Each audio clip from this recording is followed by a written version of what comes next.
Nós apoiamos as comunidades indígenas porque consideramos que são as comunidades mais marginalizadas no mundo, por vários fatores.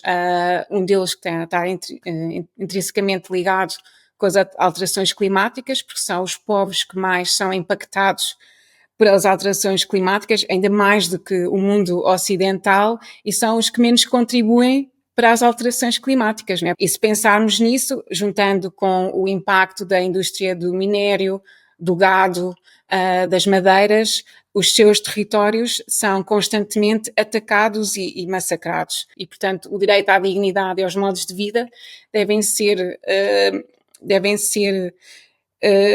aceitos pela sua própria diversidade.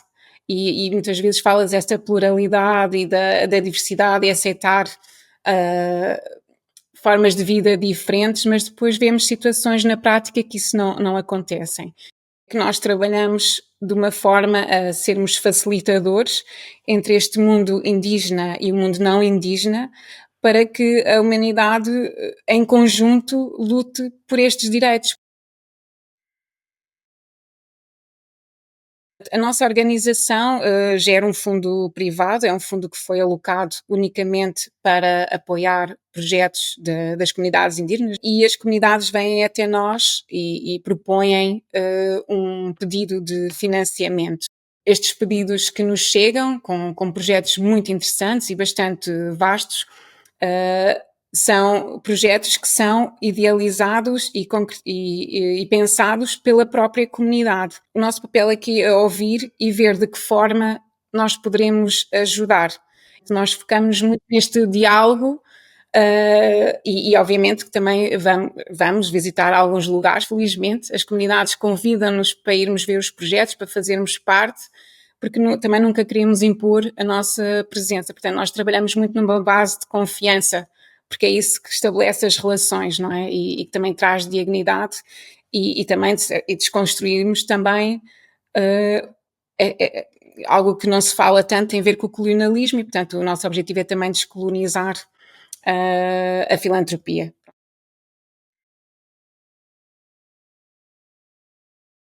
Uma das histórias, e foi aí que começou também muito a nossa organização, tem exatamente a ver com a comunidade Batwa, que vive na região do Uganda, do Ruanda e também da DRC.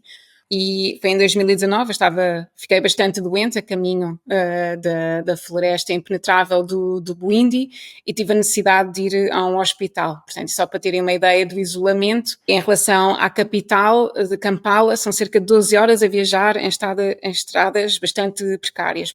E é uma comunidade que foi obrigada, de um dia para o outro, na década dos anos 90, a sair da sua floresta. Portanto, eles eram recoletores, caçadores, e, portanto, não houve sequer uma tentativa pelos diferentes governos de integrar, portanto, essa população nos sítios em que foram obrigados a viver. Portanto, é uma comunidade que não pode voltar à sua floresta, estão totalmente proibidos. Portanto, o que é interessante é que os turistas podem continuar a visitar a floresta, não é? E a ver os gorilas e a paisagem, e há guias, e há toda uma indústria turística à volta disto, mas a comunidade que toda a vida viveu ali e que não foram eles que levaram portanto, ao declínio dos gorilas e dos chimpanzés que vivem naquela floresta, foram os que sofreram este impacto para a criação do próprio Parque Nacional que existe naquela região. E só para terem uma ideia, a esperança média de vida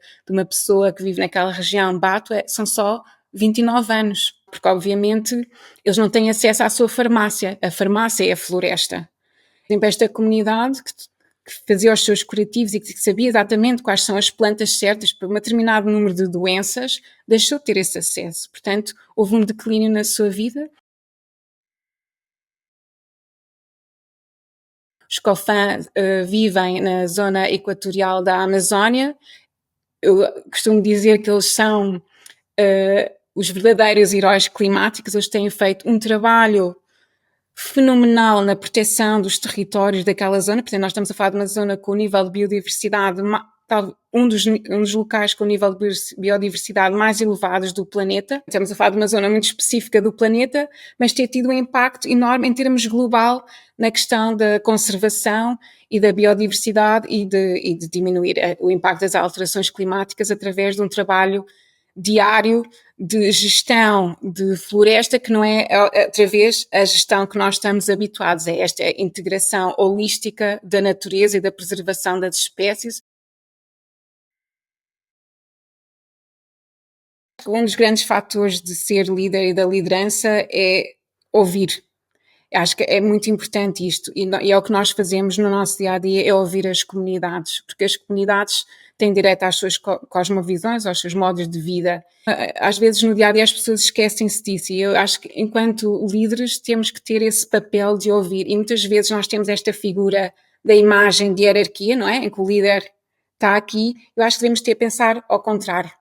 Acho que o líder tem que estar na base e ouvir as pessoas e as suas equipas, e isso reflete-se, obviamente, num contexto muito diferente, no trabalho que nós fazemos do nosso dia a dia, de ouvir as comunidades, de ouvir as suas vozes e de integrá-las nos meios de decisão.